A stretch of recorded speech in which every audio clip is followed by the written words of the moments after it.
everyone. Today we are going to start chapter 9 of class 4th, that is waste and its management. Now in this chapter we are going to learn about what is waste, how waste is produced, who produces more waste and how we can manage this waste. Okay, so let us start with waste. Now anything that is discarded, that is not useful for us or we don't want it, so those things are called as waste. Like for example हमारे कुछ पुराने कपड़े हैं जो अब हम use नहीं कर रहे हैं, तो वो हमारे लिए वेस्ट है. हमने कोई टॉफ़ी खाई तो टॉफ़ी का जो रैपर है दैट इज़ वेस्ट. अगर हमने मिल्क पैकेट्स लाए हैं, मिल्क निकालने के बाद में packet is a waste. Similarly our old notebooks, जो पुरानी नोटबुक्स हैं जो भर चुकी हैं, अब उनका हमारे लिए कुछ यूज़ नहीं है, so that is also a waste for us. All these things are which are not useful for us, they are waste for us. हमारे लिए वो वेस्ट हैं, लेकिन हो सकता है किसी और के वो काम आ सकें तो उनके लिए ये वेस्ट नहीं है. बट क्योंकि हमारे यूज़ में नहीं आ रही हैं, तो ये चीज़ें जो हमारे पास में हैं और हम उन्हें यूज़ नहीं कर रहे हैं, वो हमारे लिए वेस्ट है. Now let us see urban and rural waste. Now simply urban waste is the waste which is produced in cities. And rural waste is the waste which is produced in villages. Okay, जो गांव में waste produce होता है उसे हम rural waste कहते हैं, और जो सिटीज़ में वेस्ट प्रोड्यूस होता है उसे हम अर्बन वेस्ट कहते हैं.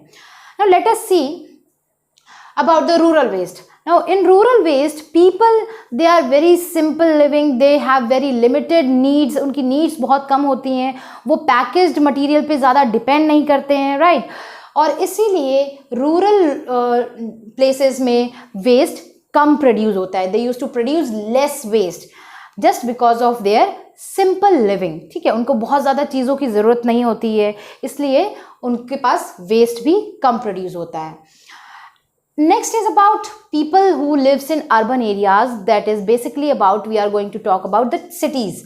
नाउ सिटीज़ में क्या होता है, लोग ज़्यादातर जो पैकेज्ड फूड होता है उस पर डिपेंड करते हैं. Like most of the people are working, उनको वर्क पे जाना होता है, तो वो सब पैकेज्ड फूड अपने पास रखते हैं. Like we use to use butter, we use to everyone likes Maggi, so it is also a packaged food. Then we have the milk packets also. गांव में आप मिल्क पैकेट्स यूज़ नहीं करते हैं क्योंकि आपको डायरेक्ट मिल्क मिलता है. आप जाते हैं लेने दूध और आपको मिल जाता है, ठीक है. लेकिन सिटीज़ में आपको मिल्क के पैकेट्स मिलते हैं, ठीक है. बटर का पैकेट मिलता है, दही भी लेने जाते हैं तो that is also in a packaged form. So we use toffees, chocolates, butter, etc. All these are packaged foods. So that is why this is one of the more important factor which leads to produce more waste. इस वजह से urban areas में waste जो है वो ज़्यादा quantity में produce होता है, बिकॉज हमारी डिमांड्स भी ज़्यादा हैं, हम बहुत तरीके की चीज़ें यूज़ करते हैं and all these are packaged ones, right. हम प्लास्टिक्स और पॉलीथीन्स भी ज़्यादा यूज़ करते हैं, so this is also cause for increase in waste. Now second factor which is responsible for more waste production in urban areas is the presence of industries and factories. जो factories और industries cities में होती हैं उनमें भी बहुत सारा waste produce होता है जो कि एनवायरनमेंट के लिए हार्मफुल भी होता है और पोल्यूशन भी क्रिएट करता है. So this is one of the major factor. Now it is natural है, जब हम कोई भी चीज़ यूज़ करेंगे तो वेस्ट प्रोड्यूस होगा ही होगा. इनफैक्ट अगर हम खाना खाते हैं तो अगर खाना कुछ बच भी जाता है तो that is also a waste, वो भी एक वेस्ट है. सो वेस्ट प्रोड्यूस होना तो नेचुरल है, बट उसको कैसे कंट्रोल करना है, कितना कम करना है उसे, और कैसे उसको प्रॉपरली मैनेज करना है, उसको डिस्पोज करना है, ये हमारी रिस्पॉन्सिबिलिटी है. So next we are going to learn about how we are going to dispose the waste material.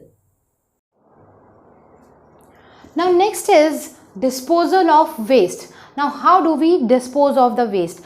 In our houses we should collect all the garbage and put that into a covered dustbin. जो आप dustbin use करते हैं वो covered होनी चाहिए, right. Otherwise जो उसमें से बैड स्मेल है वो पूरे घर में फैल जाएगी और बैक्टीरियाज उसमें जो ब्रीड करेंगे, फ्लाइज वहाँ पर आएंगी, तो it will cause disease. Next is the garbage collectors, he used to come and collects the garbage from your houses. Then after that the garbage collector puts the garbage which is collected from your houses into dustbins which are of two colors. One is of blue color and other is of green color. Now there is an importance of why they are using two color dustbins.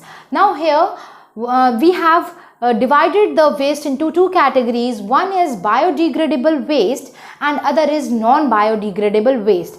So let us now understand about biodegradable waste. Now biodegradable waste are those waste products which can rot easily and they can get mixed with the soil easily. Means biodegradable waste में जैसे कि आप जो भी सब्जियों के छिलके होते हैं या फ्रूट्स के छिलके होते हैं या पेपर हो गया या क्लॉथ हो गए, ये सब चीज़ें क्या है अगर हम मिट्टी में डालते हैं तो उसमें आराम से सड़ जाती हैं और मिट्टी के साथ मिक्स हो जाते हैं, right. So these types of waste are called as biodegradable waste, right. And that's why for these types of waste we use green colour dustbin. Green colour dustbin हम यूज़ करते हैं बायोडिग्रेडेबल वेस्ट के लिए क्योंकि ये waste easily soil के साथ mix up हो जाते हैं. On the other hand non biodegradable waste वो होते हैं जो मिट्टी के साथ मिक्स नहीं होते हैं इजीली और जल्दी रॉट नहीं होते हैं, यानी कि सड़ते नहीं हैं. जब सड़ेंगे तभी तो मिट्टी में मिक्स होंगे, बट ये इजीली रॉट ही नहीं होते हैं. That's why they do not mix with the soil easily. Now examples are plastic या फिर कोई भी चीज़ जो ग्लास से बनी हुई है, कांच से बनी हुई है, राइट. आपने देखा होगा अगर हम कहीं पे मिट्टी में अगर हम प्लास्टिक की बॉटल गाड़ दें, दबा दें मिट्टी के अंदर, तो कई दिनों के बाद भी अगर आप निकालेंगे या महीनों के बाद भी निकालेंगे तो प्लास्टिक की बॉटल वैसी की वैसी ही निकलेगी, राइट. अगर कोई कांच से बनी हुई चीज़ भी अगर आप दबाएंगे तो वो भी कांच वैसी ही निकलेगी, यानी कि वो रॉट नहीं हुई और वो सॉइल के साथ मिक्स नहीं हुई. तो ऐसे जो वेस्ट होते हैं उन्हें हम नॉन बायोडिग्रेडेबल वेस्ट बोलते हैं. And we use to separate these waste in blue dustbin. Blue colour की डस्टबिन में हम ये वेस्ट डालते हैं. Okay, now after this when the blue and green dustbins are ready with the waste, then a truck comes which is from municipal corporation. Municipal corporation का truck आता है जो ये डस्टबिन्स में जो वेस्ट होता है उसको लेके, वो सारी डस्टबिन्स लेके और डंपिंग साइट्स में जाता है. ना डंपिंग साइट्स क्या होता है, टाउन से या सिटी से बाहर एक बड़ा सा ग्राउंड होता है जहाँ पर उस पूरे शहर का कचरा डाला जाता है, right. So these sites are called as dumping sites और you can also say dumping area. यहाँ पर जाके ये कचरा डाल दिया जाता है. जो नॉन बायोडिग्रेडेबल वेस्ट है उसको आप रिसाइकलिंग के लिए आगे भेज सकते हैं फैक्ट्रीज़ में जहाँ पर रिसाइकलिंग होती है. जो बायोडिग्रेडेबल वेस्ट है वो यहाँ पर दबा दिया जाता है ताकि वो रॉट हो सके and then it can easily mix up with the soil. So this was the disposal of the waste. Now let us see about the next topic, how we can reduce these wastes, how we can manage the waste. Now the last topic here is waste management. Now for waste management we should follow the 3 R's. Now the 3 R's here are reduce, reuse and recycle. These are most important. If we follow these 3 R's we will definitely manage the waste. Now first is about the reduce. Now reduce means कम करना. तो कचरे को कम कैसे कर सकते हैं? Better है कि हम कचरा उतना होने ही ना दें, राइट. तो जब भी ज़रूरत हो तभी चीज़ें खरीदें, राइट. नहीं ज़रूरत है ना खरीदिए. देन जितनी कम पैकेजिंग वाली चीज़ें हो सके उतनी खरीदिए, राइट. ज़्यादा पैकेजिंग वाली चीज़ें ना खरीदिए. हम जब भी कहीं पार्टीज़ में जाते हैं या मैरिज पार्टीज़ में जाते हैं या फंक्शन में जाते हैं, we use to see disposable plates, right. Instead of disposable plates use करते हैं, खाना खाते हैं, फिर हम उसमें फेंक देते हैं, यानी कि we are producing waste. Instead of that we should use washable plates जो धोई जा सकें. तो अगर हम उसको यूज़ करेंगे वो धुल के दोबारा यूज़ हो सकती हैं, यानी कि वेस्ट नहीं प्रोड्यूस होगा यहाँ पर. Then we can use cloth napkins instead of paper napkins. हम जो पेपर नैपकिन्स यूज़ करते हैं खाना खाने के बाद में, वो हम यूज़ करते हैं और we use to throw it, हम फेंक देते हैं उनको। बट अगर हम क्लॉथ नैपकिन यूज़ करेंगे जस्ट लाइक आर हैंकरचीफ्स, अगर हम अपना हैंकीज यूज़ करेंगे then the waste will not produce, waste होगा ही नहीं, right. Similarly these we have so many different points which through which we can reduce the waste। हमको waste produce ही नहीं करना है, जितना हो सके उसको बनने से रोकना है। So this is what reduce means. Next is about reuse, दोबारा से यूज़ करना। जो हमारे लिए वेस्ट हो चुका है उसको किसी नए तरीके से, किसी नई फॉर्म में दोबारा यूज़ करना। So that is reuse. Now कैसे यूज़ कर सकते हैं थिंग्स को? लाइक गिफ्ट रैप, आपको किसी ने गिफ्ट दिया, उसका जो रैपिंग है उसको आप प्रॉपरली रिमूव करिए, और कभी जब आपको किसी को गिफ्ट देना हुआ तो आप उस गिफ्ट रैप को यूज़ कर सकते हैं अपने गिफ्ट को रैप करने के लिए। देन रफ पेजेस जो आपकी कॉपी में होते हैं, मीन्स अगर आपकी कॉपी भर गई है और लास्ट में कुछ पेजेस बाकी रह गए हैं जिन पे आपने कुछ नहीं लिखा है, हर every year in the March there are annual exams, right? annual exams होते हैं, तो कॉपी जो है आपकी लास्ट में कुछ पेजेस बच जाते हैं जिनको आप यूज़ नहीं कर पाते हैं। So these pages can be used for making a new notebook that can be used as a rough notebook, right. So in this way we can use the papers of that notebook. Plastic bottles जो आपने, जैसे for example cold drink ली, कोई आपने cold drink P ली, अब वो bottle आपके लिए वेस्ट हो गई, you used to throw it. Instead of throwing it, you keep it with you. You can use that bottle for filling water. आप कहीं जा रहे हो, ट्रैवल कर रहे हो, तो आपको पानी ले जाना होता है, आप उस बॉटल में पानी भर के ले जा सकते हैं। And you can also make several decorative things out of plastic bottles. You can also use plastic bottles for planting small plants, right? Old clothes जो भी आपके पास हैं उनको आप दूसरी तरीके से यूज़ कर सकते हैं। लाइक डस्टिंग क्लॉथ बना लीजिए, खिड़की दरवाजे साफ़ करने के लिए डस्टिंग क्लॉथ यूज़ हो जाएगा। यू कैन मेक मॉप, आप पोछा बना सकते हैं उससे, right. So in this way we can reuse the things. Then old magazines and newspaper can be used for making craft work, right? Like for making collage, we can use the magazine papers, the newspapers, right? Then we have the old story book. If you are having old story books जिनमें कहानियाँ हैं बहुत अच्छी अच्छी और आप पढ़ चुके हैं उनको, तो आपने देखा होगा कई बच्चे हैं जो रोड साइड घूमते रहते हैं या झोपड़पट्टी में रहते हैं, यानी जिन्हें हम स्लम्स कहते हैं। आप उन बच्चों को दे सकते हैं, ठीक है, ताकि वो भी इंजॉय कर सकें। आपकी पुरानी बुक्स हैं वो आप बच्चों को दे सकते हैं ताकि वो भी पढ़ सकें, राइट। सो एंड आपके पुराने क्लोथ्स हैं जो अच्छे हैं, ख़राब नहीं है, उन्हें पहना जा सकता है, बट आप नहीं पहनना चाहते क्योंकि आपने कुछ न्यू ट्राई किया है, कुछ न्यू लिए हैं क्लोथ्स, ठीक है।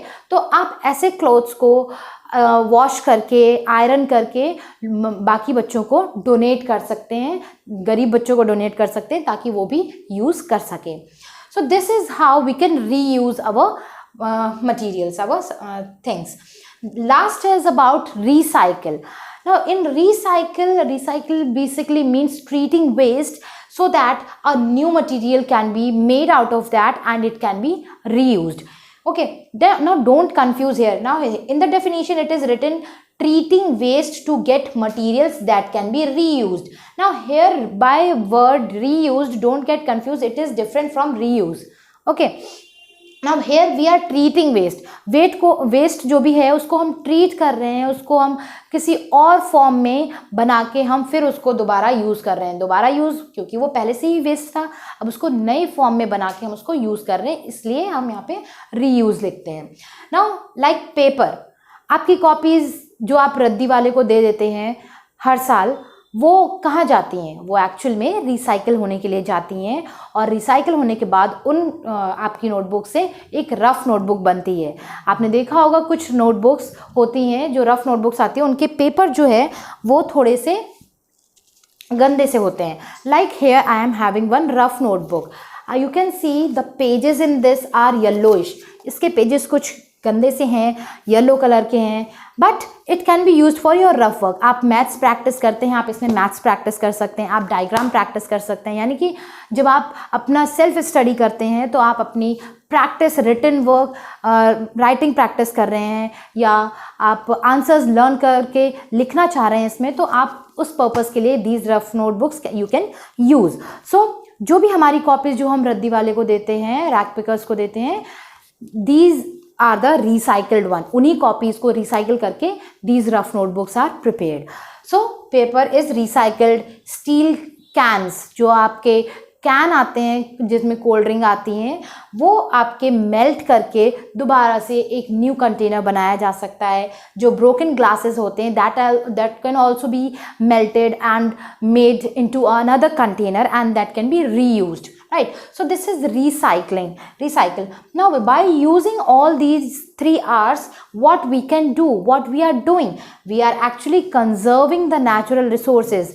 As we all know, paper बनाने के लिए पेड़ को काटना पड़ता है, but when we are recycling the paper we are conserving natural resources, we are saving trees, we are also preventing pollution. अगर कचरा इकट्ठा रहेगा तो पोल्यूशन रहेगा.